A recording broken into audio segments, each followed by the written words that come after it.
a lot of the videos that you see out there, people use just one color backgrounds and they make it look so easy. But most of the images that we have at home don't look like that. They look like this. They have stuff in the background. So we need to get rid of that. Let me show you. In this case, we would go on to the pen tool in Photoshop. All right, let's come right over here and down here on the toolbar and select the pen tool, just like that. Then after that, we need to zoom in to the edge of the foreground, right there. At the edge of the foreground object or the person, okay? I'm going to select the pen tool once more and then just come right along here, right along the edge, and just make my little pen path around the object or person in the image, just like this. And don't worry about the little frizzy hairs that are outside the pen path there, okay? Because that's okay. It's still going to look good and a lot better than doing it the other way with the other tools. So I'm just going to just browse over here a little bit and just come around. This is how they do a lot of the stuff in the magazines, like the magazine covers and things. So you know, it just depends on what image you have.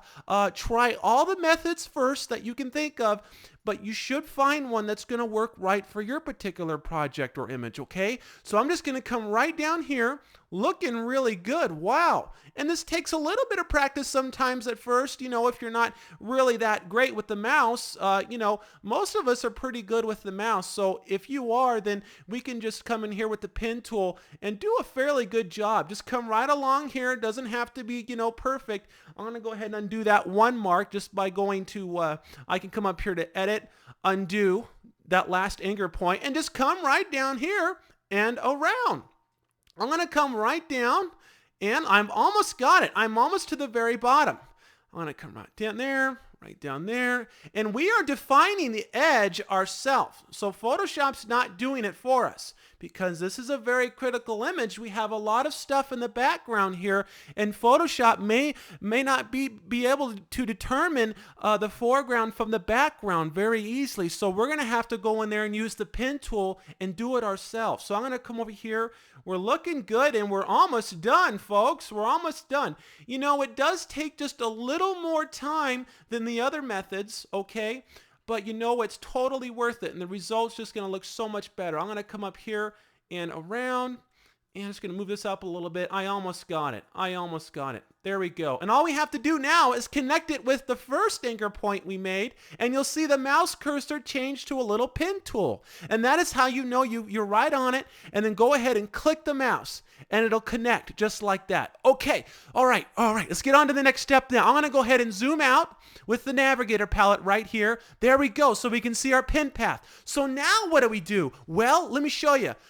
First of all, I want you to come over here to the layers palette, and I want you to duplicate the background layer. I want you to just click on it and drag it to the new layer icon right on the very bottom right here. Then I want you to make the background layer invisible by clicking on a little eye right there.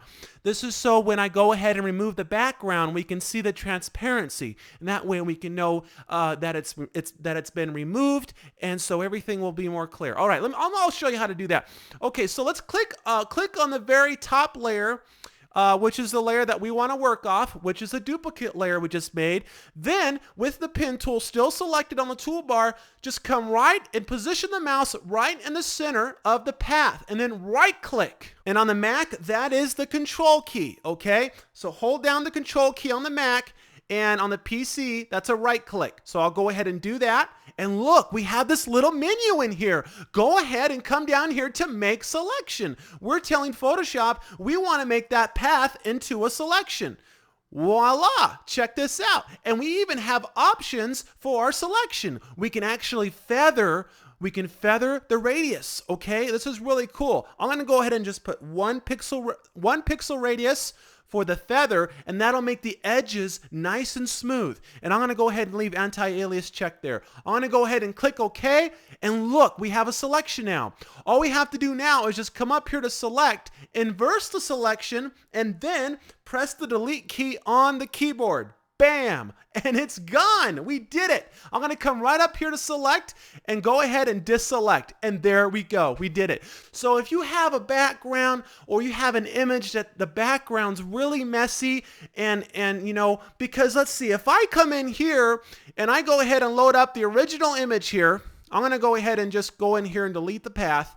Now, if I came in here with the background eraser tool and then tried to go around and remove the path, you can probably see what's going to happen. It's just not going to be able to find the edges as good, okay? And it's getting a little confused on where everything is, okay? So it's a little more difficult for Photoshop to define the edges when you have more of an abstract background, okay?